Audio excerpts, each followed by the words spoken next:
The ground under my boots was shaking before I even understood what was happening. Alarms screamed through the outpost walls and red light spilled across every corner of the room. I grabbed the edge of the table just to stay standing. Something enormous was coming, and every sensor we had was trying to tell us at once. My name is Daniel Cross, and I was not supposed to be here. I was supposed to be finishing my last week on this moon, packing crates, saying goodbye to people I had grown close to over 3 long years. Instead, I was standing frozen, while the entire base rattled around me like a tin can in a storm. A voice came over the speaker, sharp and afraid. It belonged to Priya, the young engineer who ran our monitoring station. She told everyone to stay inside and stay calm, but her own voice was shaking so hard that nobody believed her. I ran toward the control room because staying still felt worse than moving. When I reached the door, I saw the screen glowing with a shape too large to make sense of. Something was flying toward us from the eastern ridge, and it was not small. 6 years earlier, I had found a creature no bigger than a dog, shivering under broken roots during a storm that nearly drowned it. I had wrapped it in my jacket and carried it back to shelter, even though every rule on this moon told me not to touch the wild things that lived here. I fed it, warmed it, and watched it grow strong enough to walk out the door on its own.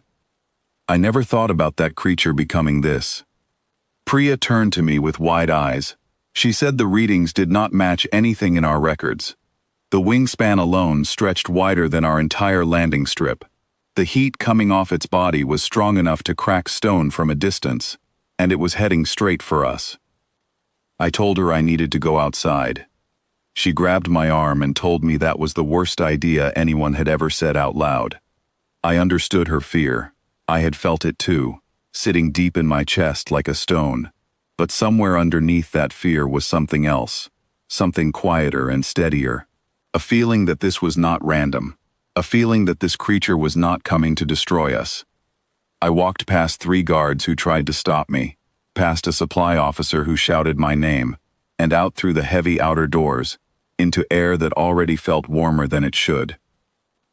The sky above the ridge lit up gold and orange, not from any explosion, but from the massive wings cutting through the clouds. Every step I took across the open field felt heavier than the last, yet I kept walking, because turning back now felt impossible.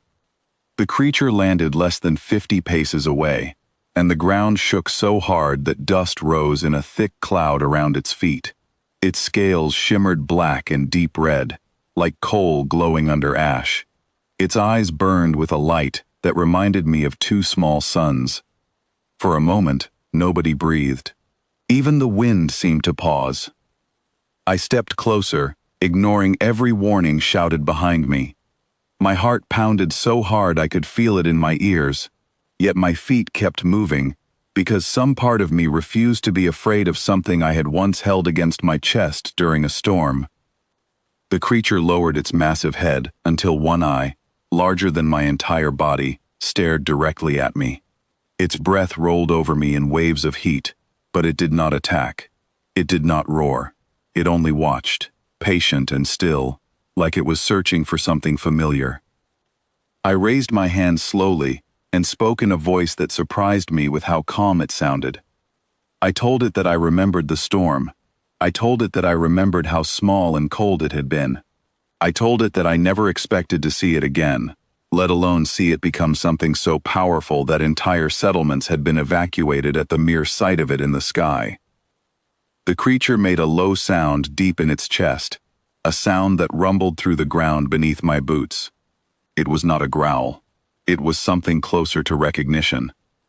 Behind me, I heard Priya's voice through my earpiece, barely above a whisper, asking if I was still alive. I told her I was fine, though my hands were trembling more than I wanted to admit. The massive head lowered even further, until it rested just above the ground in front of me, folding down in a way that looked almost like it was trying to make itself smaller, the same way it had done as a hatchling curling into my jacket all those years ago. I stepped forward and placed my palm against the warm scales near its snout. The heat was intense but bearable, almost like standing close to a fire on a cold night. The creature did not move away. It stayed perfectly still, letting me touch it, as if it had been waiting years for this exact moment. Word had already spread across neighboring settlements about the arrival of something they called the ending that watches, a name given out of fear because nobody understood why it had appeared near every town without causing harm. It would land, wait, and then leave, without ever attacking. Yet its presence alone was enough to send people running. I finally understood why. It was not hunting, it was searching. It had been looking for the one person who once chose to protect it, when every rule said not to. It had been looking for me. Priya's voice came through again, this time steadier, asking what was happening. I told her the truth, even though I knew it would sound impossible. I told her this creature remembered kindness, and it had traveled across half a continent just to find the source of it again. The guards behind me lowered their weapons slowly, watching in stunned silence, as the most feared creature on the entire moon rested peacefully beside a single unarmed man. I stayed there for what felt like hours, though it was probably only minutes, simply standing beside something the whole world feared, feeling a strange sense of calm I had not expected.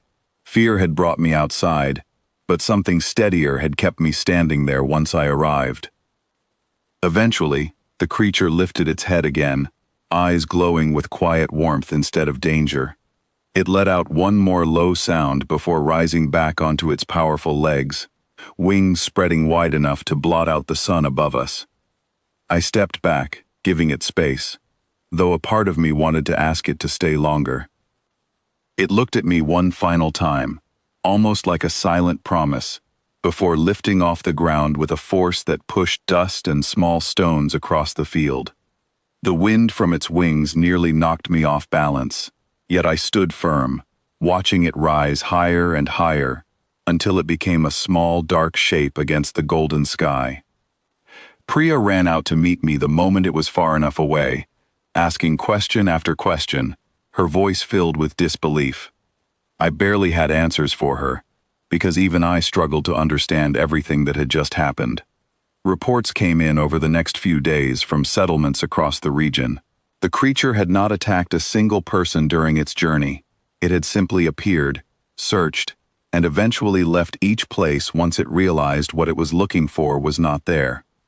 It had been searching for me the entire time. News spread quickly, and soon people from far away wanted to know how one person could stand calmly in front of the most feared creature on the moon without being harmed. I did not have a clever answer. I only had the truth.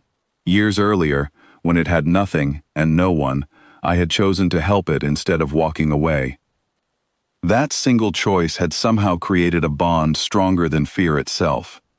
Priya told me later that our monitoring station recorded something remarkable that day, a pattern of behavior never seen before in any creature of its kind. She said scientists from different regions wanted to study the recordings for years to come, trying to understand how something so powerful could show such gentleness toward a single person. I did not need science to explain it. I already understood it in my own way. Kindness, even the smallest kind, has a way of growing into something much larger than anyone expects. What I gave during that storm years ago had grown alongside the creature itself, becoming part of who it turned out to be. From that day forward, the creature returned once every year to the same spot near our outpost, always on the same date, always waiting patiently outside the doors until someone opened them and let it know it was welcome. Every single time, without fail, I walked out to meet it. Every single time, the fear in the settlements faded a little more, replaced by curiosity and quiet respect for something people once believed could only bring destruction. I often think back to that stormy night when I found a small, shivering creature under broken roots, cold and weak, with no one else willing to help it. I think about how easy it would have been to walk past, to follow the rules, to leave it there and never look back.